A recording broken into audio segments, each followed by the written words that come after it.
You know, this might be the most unscripted journal we have ever done, and probably the quickest turnaround journal we've ever made. Yeah, we're actually doing one on Barbenheimer.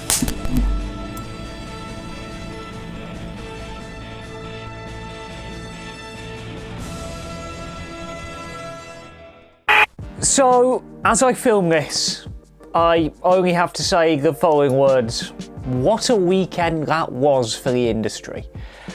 If you've been living under a rock for the last couple of months, you will be not aware of the sheer magnitude of what has just happened around the world in cinemas with the release of two very different but ultimately very, very successful films that kind of warrants its own special episode of the journal. Usually we'd cover recent developments of this magnitude in Cinema 101, our main series, our more reactive series that tries to simplify the exhibition sector. But it's not opening weekend anymore, so it's too late for a Cinema 101, but this is a big enough story that warrants its own journal, especially because, oh yeah, it involves Christopher Nolan.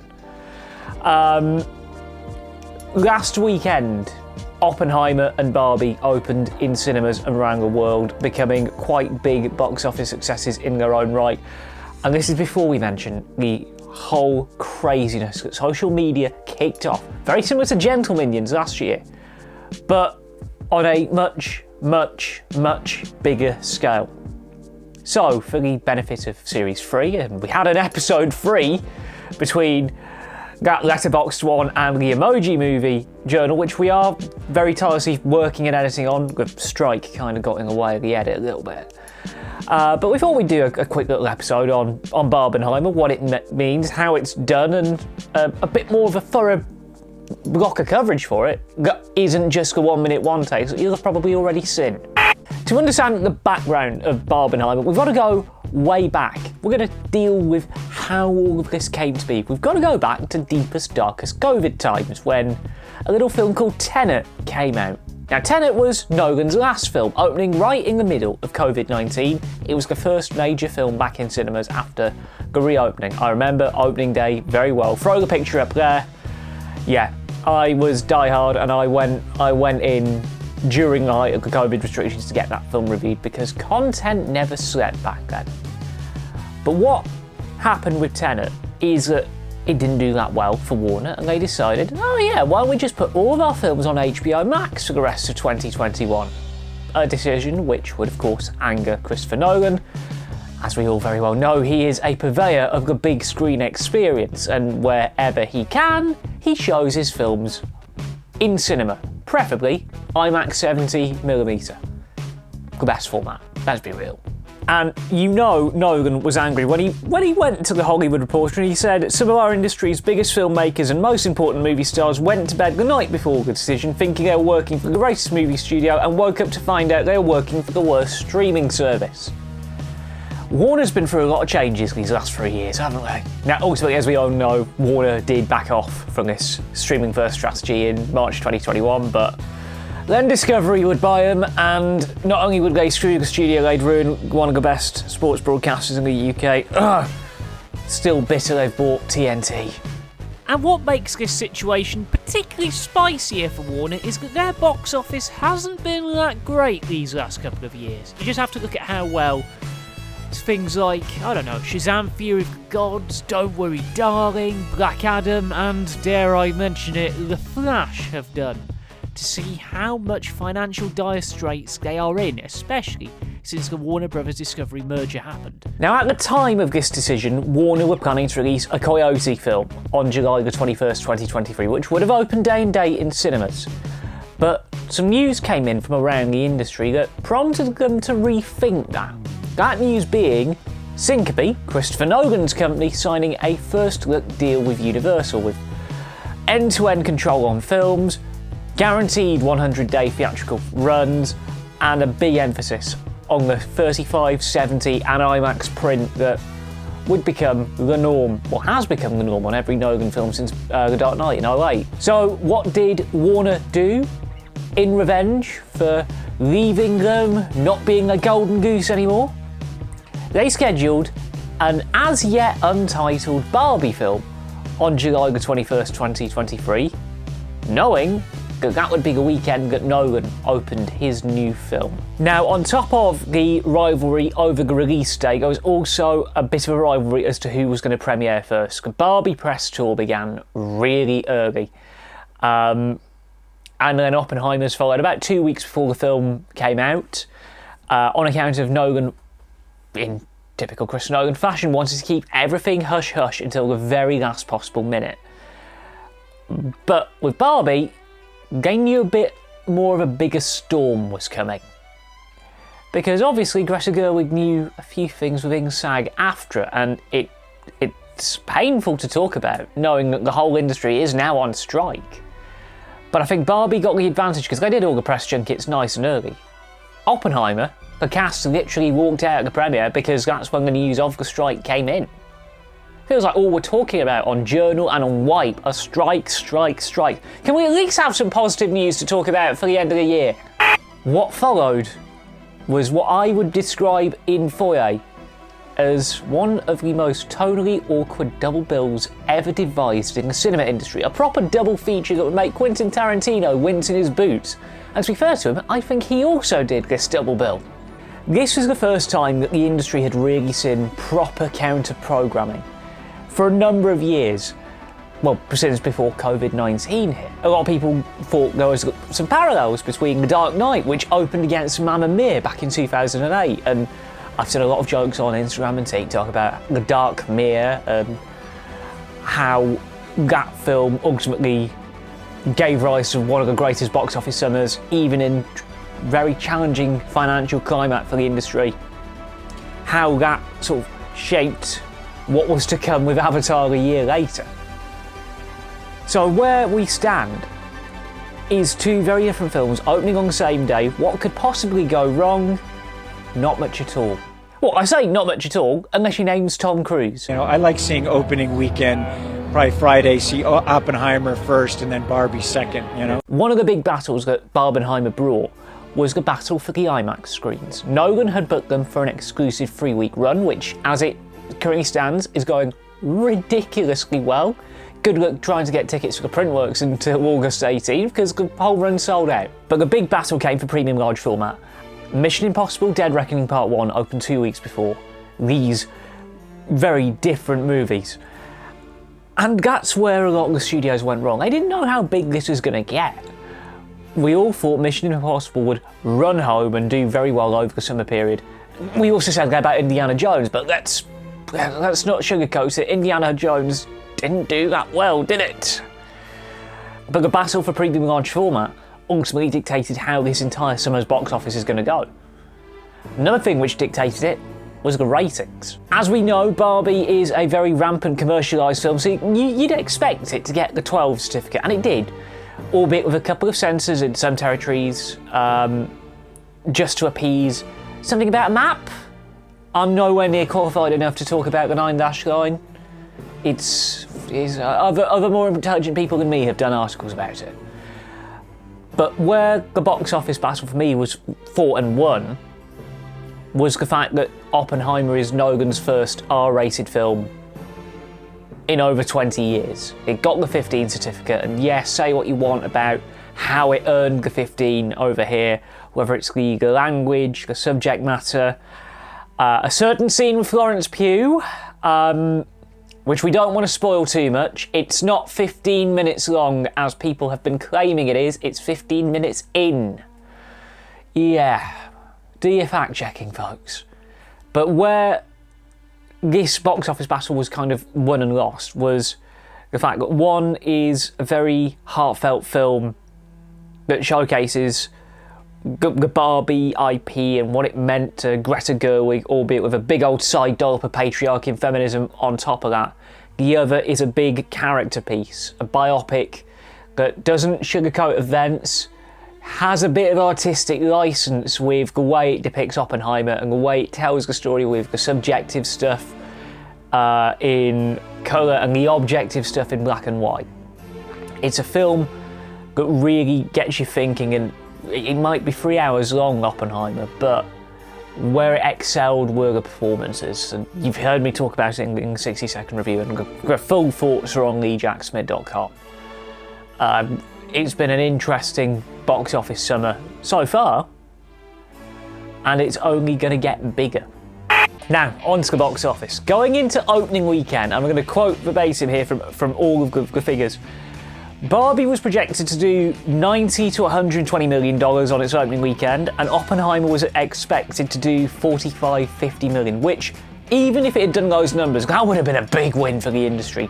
Only Mario has done those kinds of numbers in 2023 so far. And then all of the statistics came in from across the chains. From admissions level, we can't go into the granules yet because every chain's still yet to report. But 2 weeks before the films came out, AMC over in the States, owners of Odeon, they announced that 20,000 of their Stubbs members, so their version of Limitless, had pre-booked tickets to both films on the same day, resulting in a 33% increase in double feature tickets from July 7th to July 10th. So a lot of the pre-books were weighted during that initial hit.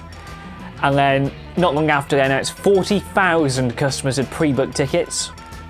At View, 1/5 of all people who bought a ticket for Oppenheimer also bought a ticket for Barbie, myself included. I was in the very first public showing of Oppenheimer at my local View, and the atmosphere and the vibes in there all day on opening Friday were crazy. I never thought I'd see the general manager dressed up head to toe in pink. They went all out, and it really did work. US and Canada, $22.3 million on previews. Oppenheimer did $10.5 million. First time in the same weekend they've done more than $10 million each in previews. And then on first day, $17.5 million for Barbie, $33 million for Oppenheimer, which then basically double that, and you have your opening weekend. Just shy of $162 million for Barbie, $82.5 million for Oppenheimer. And as it currently stands, as I record this on July 27th, Barbie has just passed $500 million. Oppenheimer, as it stands, $220 million. These are numbers we can really shout about from the rooftops. A lot of people have been saying cinema is a breed that's dying a death. These last 6 days have proven that there is room for the big screen experience. There is room for an exclusive theatrical run. There is room for thought-provoking cinema. There is room for IP to be shilled to death, even though some of the points of the Barbie movie kind of ripped that apart. Greta has said it's the Barbie film that she wanted to make. Margot Robbie's come out and said it's the Barbie film that she wanted to make as well. It's just so good to see cinema foyers as rammed as this. And bearing in mind, that photo was taken 40 minutes before twice the amount of people came in. I am in awe of the industry right now. I'm in awe of every cinema. We made it. I can safely say that. We made it through. I feel like I've aged about 20 years in the process. But to every member of cinema staff, and I know a lot of cinema staff watch the Journal, well done, everyone. Well done. Because we don't have weekends like that for nothing. It's the shot in the arm that the UK cinema industry and the whole global cinema industry needed after 3 years of struggle post-COVID. With a lot of chains falling to the wayside, for anyone who goes to Empire Cinemas in the UK, we hear you, we feel you. It's not nice to see a chain go that way. But given the challenges that the sector has had, and we covered it a lot in State of Play, given the challenges that the sector has had over the last couple of years, given the challenges that the wider industry face with the strike and the potential lack of new content later on in the year, if worse comes to worse and all the chains move their films out of this year so they can promote them properly, I think we are in for an interesting ride ahead. It's going to be particularly interesting to see the second week drops when they come out on Monday, just to see how the summer's going to play out. There's so much new content coming in. We've got a new Teenage Mutant Ninja Turtles film opening on Monday as I film this. We've got Joyride opening on August 4th here in England, which I've already seen, and you've seen a review for it. Haunted Mansion, which is likely to open and bomb. Reviews haven't been too great for it. And then Gran Turismo in the middle of August. Like, there is something for everyone over these next couple of weeks. I would imagine Barbie and Oppenheimer are going to dominate with a lot of multiple viewings, especially Barbie. Come on, night out, beer sales, upsells. Kind of writes itself, really. Now, as for the granular side of things, and like I said, this is a full journal, so we can talk about the films. Minor spoilers incoming for both. Thought I might as well slip a little bit of a more thorough review of both films into this. Just for relevancy and to get watch rate up. We noticed a lot of you watching the 1 minute one takes. Thank you all so much for that. With Oppenheimer, what I thought it was really good was the way Nolan told the story. I know he's had a lot of flack about how some characters have been portrayed, and it's more of a courtroom job than anything else. But if you've done your reading up on Oppenheimer the man, you will know that this is about how he saw things, rather than showcasing what we think we know, all the stereotypes about the creation of Trinity and what happened down at Los Alamos. The way we see this film is through Oppenheimer's eyes, to a point where the screenplay was written in first person. Because yes, the screenplay has come out in book form now. I have read it through, and it's an interesting read having watched the film. What I think Oppenheimer excels is the performances. Like, you cannot unsee Cillian Murphy as Oppenheimer, especially that final shot. Not to reveal too much, that final sequence is where the reality of this film sinks in. Quite a timely film as well. Everyone had a lot of joy making this thing. You can tell Robert Downey Jr. wanted to work with Nolan for years. Same with Emily Blunt, same with Matt Damon. This is a film where its cast really comes alive. And sure, some elements of the film may not sit right with some cinema goers, but I was on the edge of my seat for the Trinity test sequence, and even in a standard screen, I was in awe of everything. I didn't leave the screen once for that 3 hours, and it didn't even feel like 3 hours. It was one of those kinds of films that you will talk about for a long time. There will be a world pre-Oppenheimer, and there'll be a world post-Oppenheimer, and that post-Oppenheimer world will be every single film student, every single sociology student talking about this film and sort of like deconstructing it on a shot-by-shot, how has Nolan done it, and what kind of auteur signature, wider implications for society if the back of the bomb. Nolan has made a film that's not just for him, but for film academics. And I want to see more of them. Whereas Barbie, on the other hand, you could tell Greta Gerwig wanted to make the film her way. And at times I was thinking, how have Mattel allowed the level of things that are on show in Barbie? Like, there are plot points I was like, oh yeah, they're doing a history of the character, and they're doing all sorts of things like that. And then there are also, yeah, we'll talk about the missteps the Barbie franchise has had. And I can now see why, on all the promo, if you like this Barbie, this film is for you. If you don't like Barbie, this film is for you. Because it has a lot of key messages that Greta has sort of pushed through her films over the last couple of years. A lot of the messages and themes that were in Lady Bird are present as well. Margot is absolutely fantastic, as we expected. Ryan Gosling. There is a very real possibility we could get Jack Black singing Peaches and Ryan Gosling singing I'm Just Ken at the Oscars, if the strike is resolved by then. Because I think they're both going to be up for original song, just for the banter. I mean, if we've not had a proper banter win at the Oscars for years, Barbie would be like the perfect film to do it with. But in terms of the raw audience numbers for both films, they're doing very well. And the way Barbie's been landing with audiences here in England, I've discussed this a lot with our production team. There are elements of Barbie that aren't landing with the younger audiences. I know families are bringing young children as young as 8, 9 years old to watch this film. It is a 12A for a reason, not just because of what it says on the BBFC card, but in terms of some of the themes. The first couple of minutes, the first act of the film, they'll understand, but when they get to real world and all the themes about, oh yeah, it's not as idealised and polished when it comes to gender, identity stuff, that'll go over the younger children's heads. They'll love it because, oh yeah, it's a film about Barbie, it's Margot Robbie, I like Margot Robbie, she's Harley Quinn and I fancy her and all that kind of thing. But at its core, it is a Barbie film that leans more towards the parents than the children. It's a smart family film. It has a lot more going for it than you think. And that's why I love breaking these films apart. And that's also why I hang around in foyer for a little bit after a film, just to see the general reaction that these movies are getting. Long story short, the last 6 days for the industry have proven that cinema is alive, cinema is well. Reports of our industry's death are greatly exaggerated.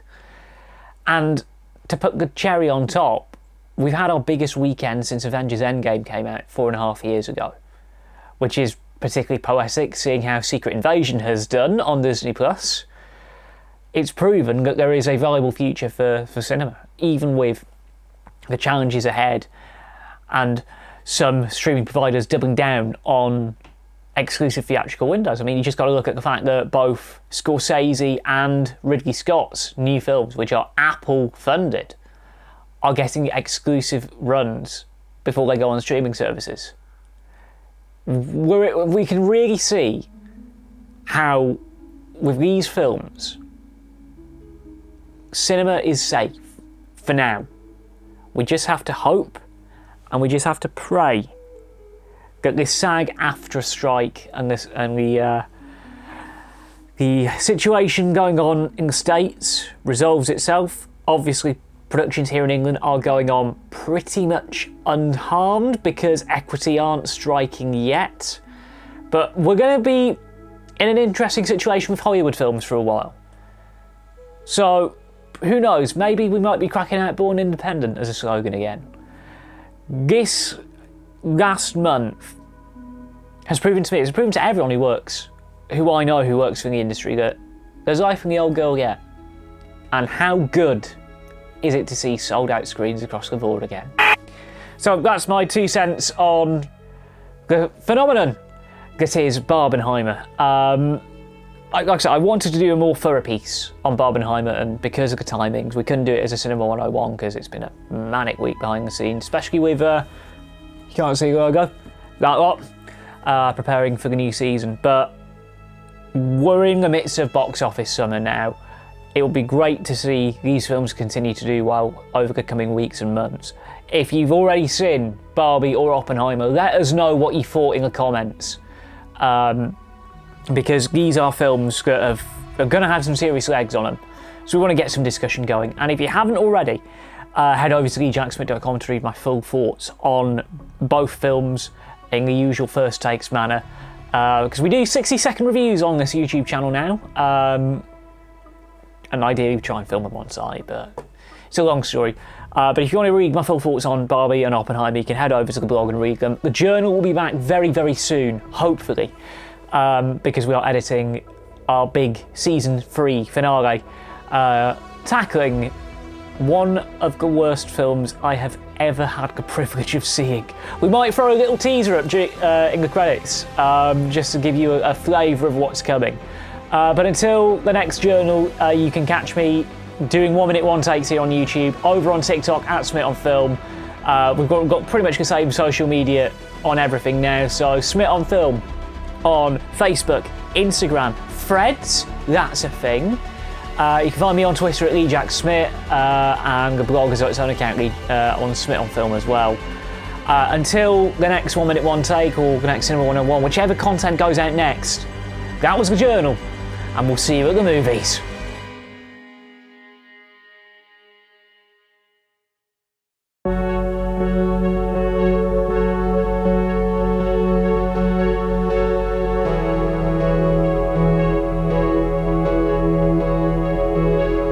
Well then, it's time to wheel out the episode that's been locked away in the vault for the last 6 years. Brew your teas, eat your turkeys, assume a full Greenberg, and brace yourself. It's time to open that can of worms. Make no mistake, the Emoji Movie is very, very, very bad.